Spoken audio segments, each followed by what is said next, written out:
Is that my best John Cena impression ever, or what? My god, did you guys watch Raw this week? It was... it was alright. I mean, last week was a lot better, but this week was kind of like...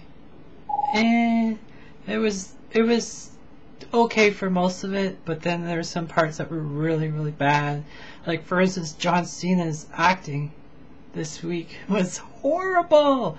Of course, most of the time his acting is horrible anyways, but I mean, like, when he got so mad at Kane for destroying his friend Zack Ryder, and then that big, like, it just made it even worse than it was to begin with. I mean, like, and Eve, holy crap, her acting is just horrible too. I mean, she was just like, you should just leave us alone. And it's just like, you know? Oh my god, the two of them are just really, really, really bad this week. Yes. Welcome to Have a Nice Day video vlog. Yay! So, I was watching Raw, and overall it was, like I said, okay. And some of the highlights was CM Punk. He pretty much destroy our good old John Larginus. Yeah, he destroyed them at the end of Raw, pretty much with his go to sleep maneuver, which was really cool to see him. But I don't think John was really that impressed. I mean, like, I wouldn't be impressed either if I was going to get it done too, but he just didn't really put any effort into, like, trying to get away from him. Did you notice that too? I don't know, I just thought it was kind of weird, and how he just kind of like stood there and CM Punk just picked them up and blam, it was done. But I mean, I hope he gets fired as the GM, because I really don't like him too much. Neither do a lot of other people. I mean, like, all he does is text people. I mean, like, who wants to text people while you're doing stuff? I mean, like, come on, guys, like, who does that? Oh wait, I got a text. I'm just kidding.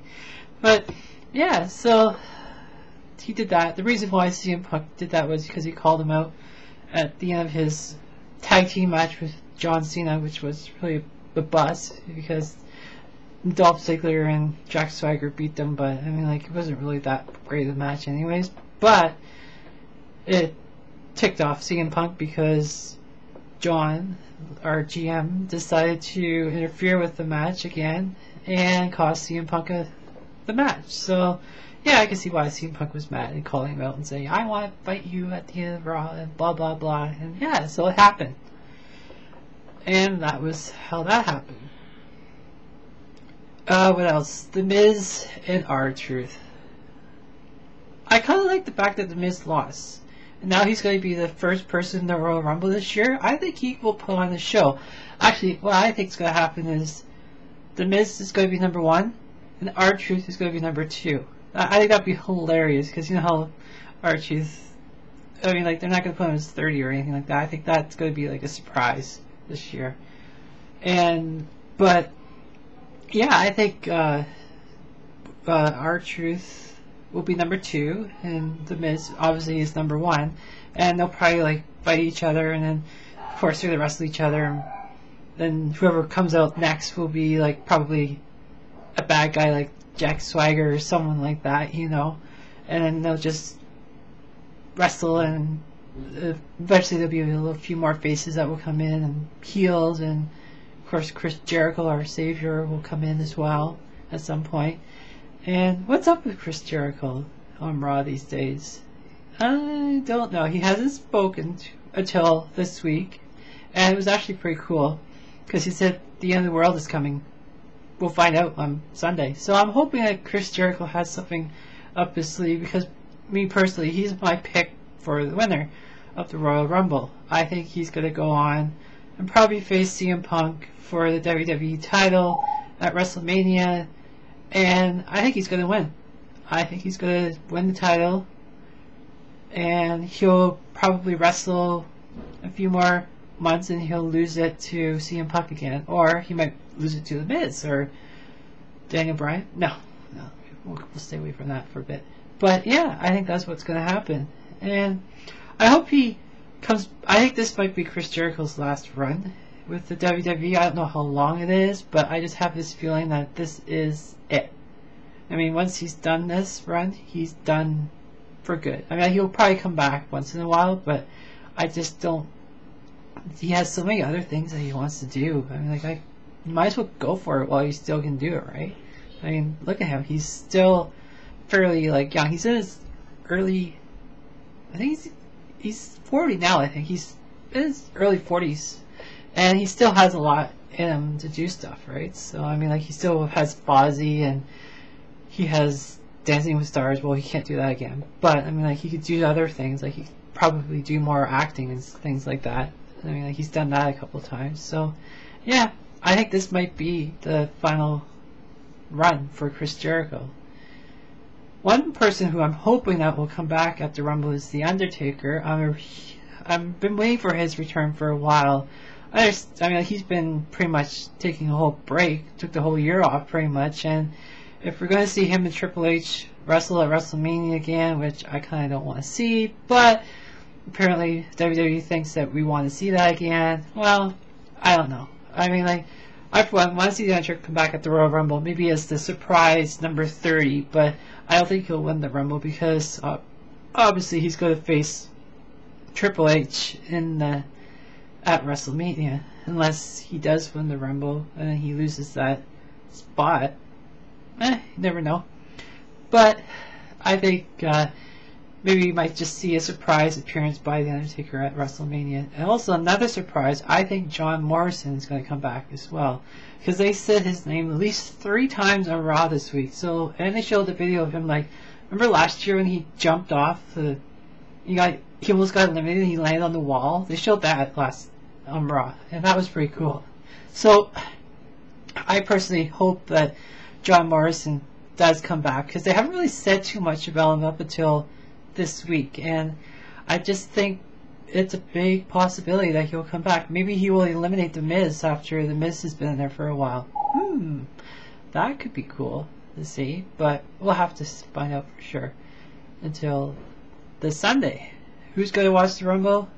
I am. I'm actually going over to Sarah's Divas and Colleen's. Well, it's Colleen's place. I got invited, so I can't wait to see the Royal Rumble. It's one of my favorite pay-per-views of the year besides WrestleMania, and I hope it's a good one because I want to see some good action at the Royal Rumble. The cage match between Daniel Bryan versus Mark Henry versus The Big Show, I want to see how that works. I'm curious because there's 2 big giant guys in there and Daniel Bryan, and I really hope that Mark Henry wins the match because I miss him as the champion. A lot of people like myself don't really like Daniel Bryan as the world champion anymore.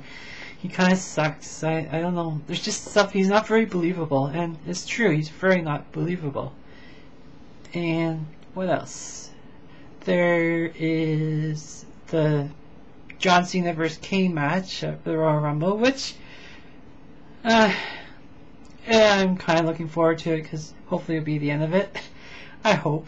I hope we can move on with this after this, but I don't think that's going to happen. And I really don't care who wins between them 2. Maybe Kane, I guess I'll pick. I don't know. I'll probably switch my mind when Diva sends out the predictions at the end of the week. But yeah, we'll see what happens. And there's the WWE title match between CM Punk and Dolph Ziggler. I'm going with Punk on that one because the guy's on a roll, and who really wants to see him drop the title to Dolph Ziggler? I mean, like, nothing personal against Dolph Ziggler, but I think he's been really fantastic lately.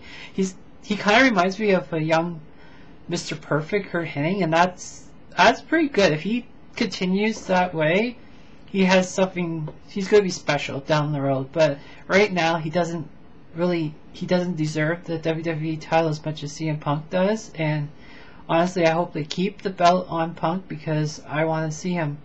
You know it. Him and Jericho 1-on-1 for the WWE title at WrestleMania.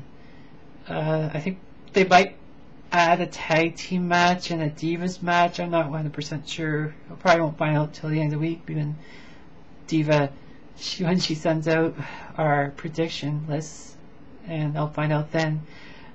But other than that, Randy Orton's gonna come back on SmackDown this week. I'm actually recording this before SmackDown, but I haven't even watched or read the results because I don't know what happened on SmackDown because this is Tuesday night I'm recording it. Wow.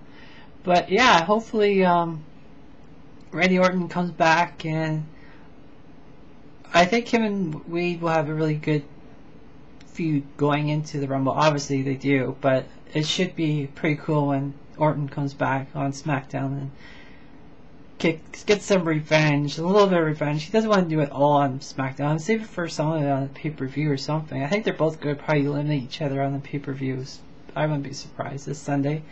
But yeah, the big boner, or the boner barrage, I should say. I don't think he's gonna win.